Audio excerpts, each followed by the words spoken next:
말씀 보겠습니다. 사무엘하 5장 17절에서 25절까지의 말씀입니다. 사무엘하 5장 17절에서 25절까지의 말씀, 우리 한 절씩 교독하며 말씀을 보겠습니다. 다윗이 기름 부음을 받아 이스라엘의 왕이 되었다는 소식을 블레셋 사람이 듣고 온 블레셋 사람이 다윗을 잡으려고 올라왔다. 다윗이 이 말을 듣고서 요새로 내려갔다.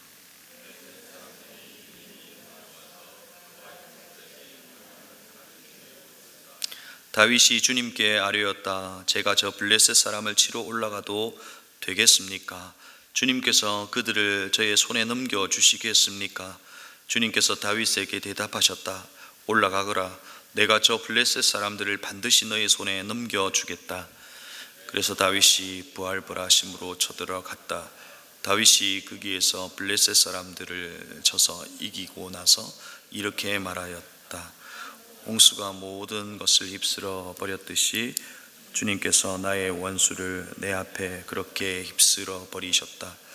그래서 사람들이 그곳 이름을 바알브라심이라고 한다. 블레셋 사람들이 그들의 온갖 우상을 그곳에 버리고 도망하였으므로 다윗이 부하들과 함께 그 신상들을 치웠다. 블레셋 사람들이 또 올라와서 르바임 골짜기에 병원을 가득 메웠다. 다윗이 주님께 아뢰니 주님께서 대답하셨다. 나는 정면으로 그들 쪽으로 올라가지 말고 그들의 뒤를 돌아가서 숨어 있다가 뽕나무 숲의 맞은 쪽에서부터 그들을 기습하여 공격하여라. 뽕나무 밭 위쪽에서 행군하는 소리가 나거든 너는 곧 진격하여라. 그러면 나 주가 너보다 먼저 가서 블레셋 군대를 치겠다. 함께 읽겠습니다. 다윗은 명령하신 대로 게바에서 게셀에 이르기까지 쫓아가면서 블레셋 군대를 무찔렀다. 아멘. 여러분, 국사 시간에 우리가 배웠던 그 청산리 전투를 아실 겁니다. 그 청산리 전투는 김좌진, 이범석, 홍범도 등 연합 독립군이 그 길림성, 화룡현, 청산리 부근에서 벌인 전투이죠. 1920년 10월 21일부터 26일까지 약 6일간 10차례의 전투가 이 청산리 골짜기를 통해서 따라서 일어났습니다. 그러니까 2,500명 대 25,000명의 전투이죠. 그 전투에서 일본군은 1,200명이 전사하고 3,300명이 부상당하는 그야말로 대첩이었습니다. 당시 청산리는 이 계곡에는 약 한 200호 정도 되는 화전민 조선인들이 있었고 그곳의 지형을 누구보다도 잘 알고 있었기에 그것이 아마 승리의 요인이 되었을 것이다 라고 평가합니다.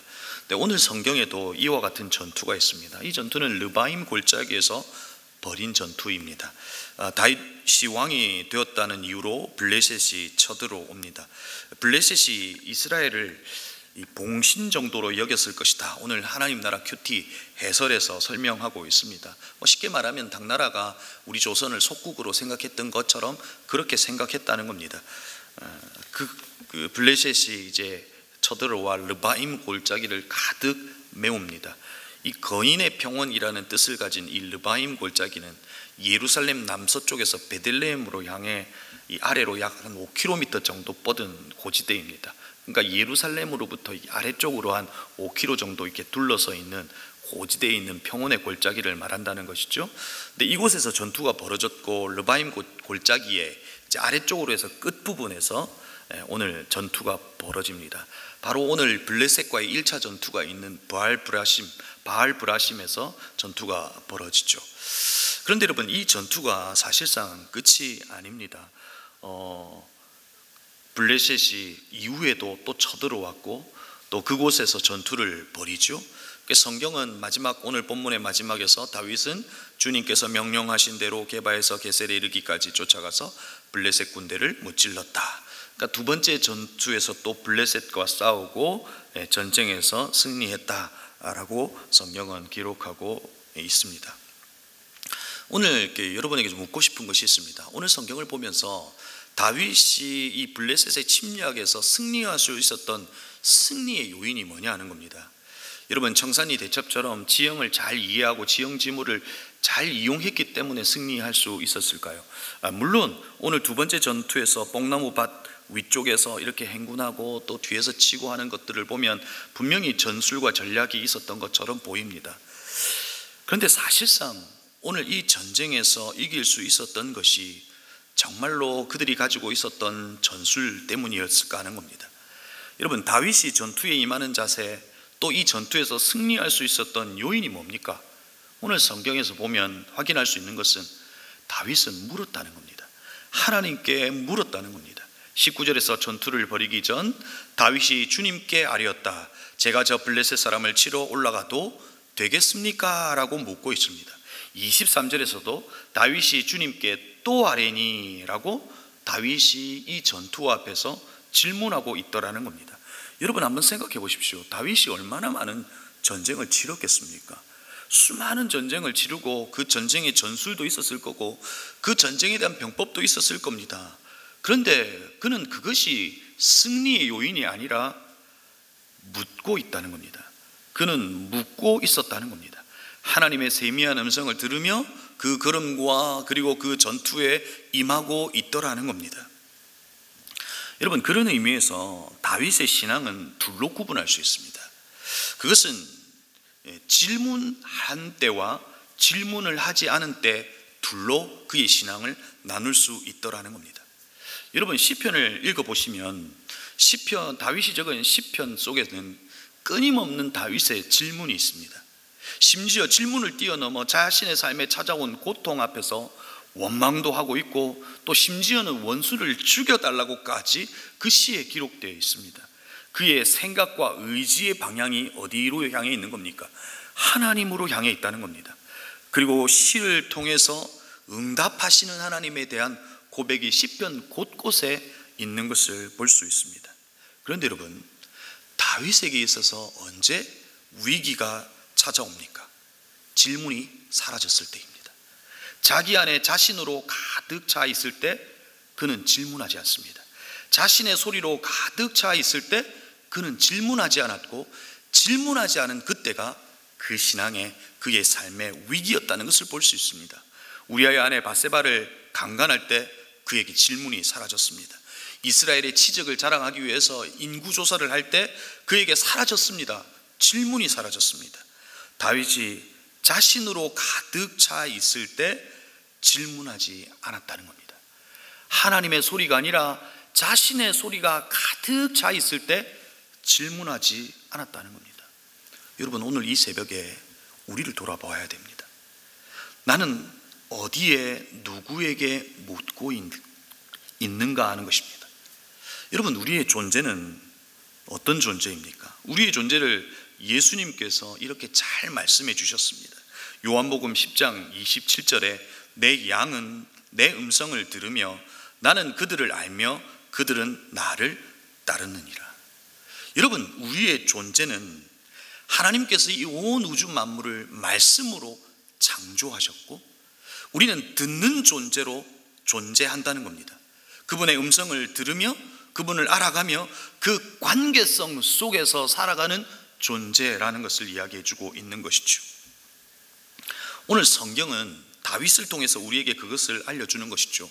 여러분, 이스라엘의 강성한 이유를 어제 본문에서 뭐라고 이야기했습니까? 그의 탁월함이었습니까? 아니면 그의 어떠함이었습니까? 아닙니다. 이스라엘의 강성의 이유는 만군의 주 하나님이 다윗과 함께 계심으로라고 되어 있습니다. 그리고 오늘 또 전투의 승리의 요인은 무엇입니까? 바로 다윗이 물었다는 겁니다. 다윗은 물었고 하나님은 말씀하셨고 그것을 따라 행할 때 승리할 수 있었다 하는 겁니다. 그럼 여러분, 다윗은 언제 들었고 언제 듣지 못했냐 하는 겁니다. 하나님과 가까이 있을 때 오히려 그는 하나님으로부터 마치 유기한 것과 같은 도망자일 때 그는 오히려 하나님의 세미한 음성을 듣고 하나님의 음성을 따라 살아가는 것을 보게 됩니다. 그러나 자신의 삶의 왕좌의 자리에 오르고 자기의 삶의 안정이 찾아올 때 점점 하나님의 소리를 듣지 않습니다. 자기의 소리로 자기로 가득 차 있는 다윗의 모습을 보고 있다는 겁니다. 여러분, 이 모습 속에서 우리를 돌아보아야 한다는 것입니다. 다윗은 자신으로 가득 차 있을 때 하나님의 소리를 듣지 못하더라는 겁니다. 내 안에 내가 만든 소리로 가득 찰 때 우리는 하나님의 세미한 소리를 듣지 못하더라는 겁니다. 사랑하는 성도 여러분, 여러분 안에 내가 만든 소리가 없으신가요? 우리는 내가 만든 소리로 가득할 때 들리지가 않습니다. 하나님의 음성이 들리지가 않습니다. 염려의 소리, 자기 연민의 소리, 자기 삶의 방식에서 오는 확신의 소리, 상처로 주어지는 과거의 소리, 그것이 우리 안에 가득할 때 하나님의 소리가 들리지 않더라는 겁니다. 여러분, 믿음은 뭐냐는 겁니다. 적어도 다윗을 통해서 보는 믿음은 어제 하나님의 소리가 오늘에도 유효하다는 것을 믿는 겁니다. 어제 하나님께서 말씀하셨던 하나님의 말씀, 하나님의 소리가 여전히 오늘에도 유효하다는 것을 믿는 게 믿음이라는 겁니다. 아브라함의 약속의 말씀을 의지하고 여부수를 쳐부셨던 겁니다. 어제 하나님께서 말씀하신 그 소리가 오늘도 여전히 유효하고 하나님의 하나님 되심을 증명해 준다라고 하는 그의 하나님에 대한 신뢰와 확신이 그의 삶을 승리로 이끌 수 있게 되었다는 겁니다. 그는 하나님께 물었고, 그리고 들었고, 그리고 살아낼 때 하나님의 하나님 되심을 경험하고 있는 겁니다. 사랑하는 성도 여러분, 여러분은 어떻습니까? 여러분에게 들려오는 수많은 소리들이 있을 겁니다. 그 소리를 여러분 안에 가두지 않기를 바랍니다. 여러분 안에 자기의 소리로 가득 차 있는 것이 아니라 그 소리를 하나님의 소리로, 하나님의 말씀으로, 하나님의 것으로 밀어내야 합니다. 그리고 우리는 하나님의 세미한 음성을 들으며 주님과 동행하며 그 걸음을 걸어갈 때 우리의 삶에 승리가 있다는 것을 오늘 다윗이 알려주고 있는 겁니다. 다윗은 주님께서 명령하신 대로 게바에서 게셀을 이르기까지 쫓아가면서 블레셋 군대를 무찔렀다. 그의 승리의 요인은 질문했고 들었고 들은 곳으로 살아냈다는 겁니다. 사랑하는 성도 여러분, 오늘도 이 새벽에 우리 안에 회복되어 것이 있다면 하나님의 음성을 듣는 것, 그리고 그분의 세미한 음성이 우리의 발걸음이 되기를 기도하시면서, 하나님, 나 또한 주님께 요청하는 것이 아니라 주님께 질문하고 주님께서 말씀하시는 것이 오늘 내 삶의 선택이 되겠다라고 하는 그 고백 앞에 서 있는 오늘 이 새벽이 되기를 바랍니다. 그럴 때 하나님이 다윗에게 블레셋 군대를 무찔러 주신 것처럼 우리의 삶에 찾아오는 수많은 환경과 모든 것을 무찔러 하나님의 하나님 되심을 우리의 인생길 앞에 보여주실 겁니다.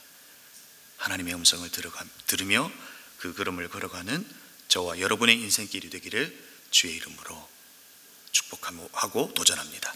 우리 기도했으면 좋겠습니다. 하나님의 말씀을 기억하며 기도하십시다. 적어도 지금까지 다윗이 우리에게 주는 도전이 무엇입니까? 하나님에게 물었다 하는 겁니다. 사랑하는 성도 여러분, 우리는 하나님께 수많은 것을 요청합니다. 그러나 오늘 우리에게 회복되어야 할 것이 바로 질문입니다. 하나님께 물으십시다. 그분은 우리의 답이 되어 주실 겁니다. 말씀을 기억하며 기도할 때 하나님께 묻게 하시고 듣게 하시고 살게 하여 주시옵소서. 오늘도 우리 안에 자신의 소리로 가득 차 있는 우리의 소리를 밀어내고 하나님의 세미한 소리가 우리 안에 가득하게 하여 주옵소서. 믿음은 어제 하나님의 소리가 오늘도 유효하다는 것을 확신하고 하나님의 세미한 음성, 하나님의 말씀을 따라 살아가는 우리의 삶이 되게 달라고 우리 말씀을 기억하며 기도하십시다. 오늘은 가정을 위하여 기도하는 날입니다. 여러분의 가정은 어떠십니까? 하나님의 세미한 음성을 듣고 살아내는 믿음의 가정이 되게 하여 주옵소서. 하나님, 우리의 가정이 주님의 말씀으로 주님의 세미한 음성을 들으며 그 걸음을 걸어가는 믿음의 가정이 되게 달라고 기도하십시다. 그리고 세 번째로는 지금 자연재해로 여러 가지 고통하는 이들이 있습니다. 모로코, 리비아 등 많은 곳에서 사는 많은 자연재해로 목숨을 잃고 고통하며 신음하는 이들이 있습니다. 우리 그 땅을 두고 기도하시고 또 여러분이 가져오신 개인적인 기도의 제목을 가지고 이 시간 합심으로 함께 기도하고 돌아가시겠습니다. 기도합니다.